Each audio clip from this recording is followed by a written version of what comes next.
I heard that you have been caught in the house once, and they also caught you another time at the gate.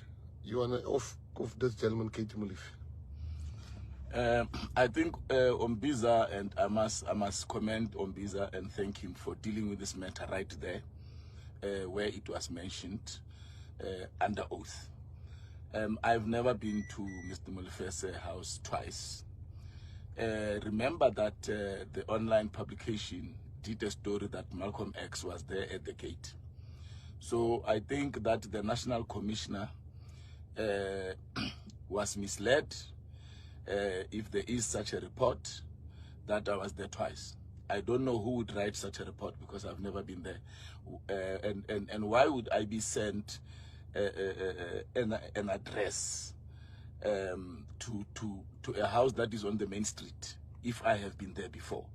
So for the record, I have never been there twice. I was there once. The investigation has also confirmed my version. But I would like to meet with the National Commissioner and get an understanding of where does that come from, because as Ombiza asked him, he said it factually. But I'm happy that Ombiza got him to admit that it's an allegation.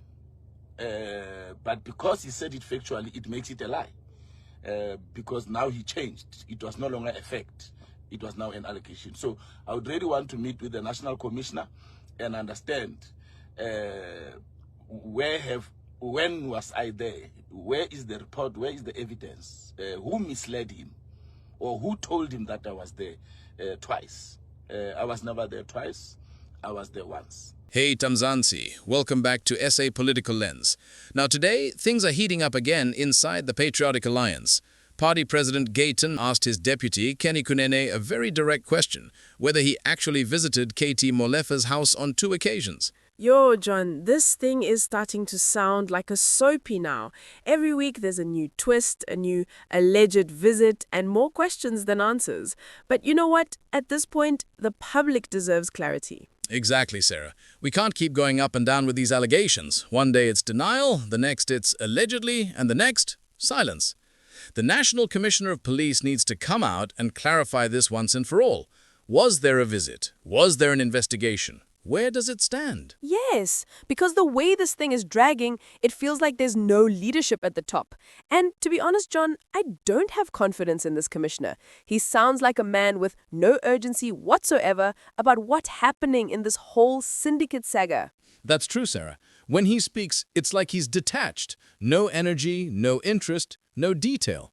Yet this is one of the biggest stories involving alleged corruption, police involvement, and political connections. You'd expect the head of police to be leading from the front. Exactly. He should be the one informing the public, not waiting for journalists or politicians to expose things first. Because every time he dodges questions or gives vague answers, it looks like he's protecting someone, and that's dangerous. You're right, Sarah. Transparency isn't optional. It's part of the job. The commissioner can't act like he's just hearing these things for the first time when the whole country's been talking about them for weeks. Mzansi deserves leadership that's awake, not one that only reacts when there's pressure. Exactly, John. So until the commissioner steps up and gives us the facts, people will keep making their own conclusions.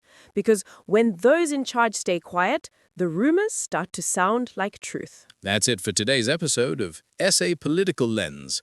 Mzansi, keep asking questions, because silence from those in power is never by accident. Stay sharp, Mzansi, and remember, when they act like they don't know, it's usually because they know too much.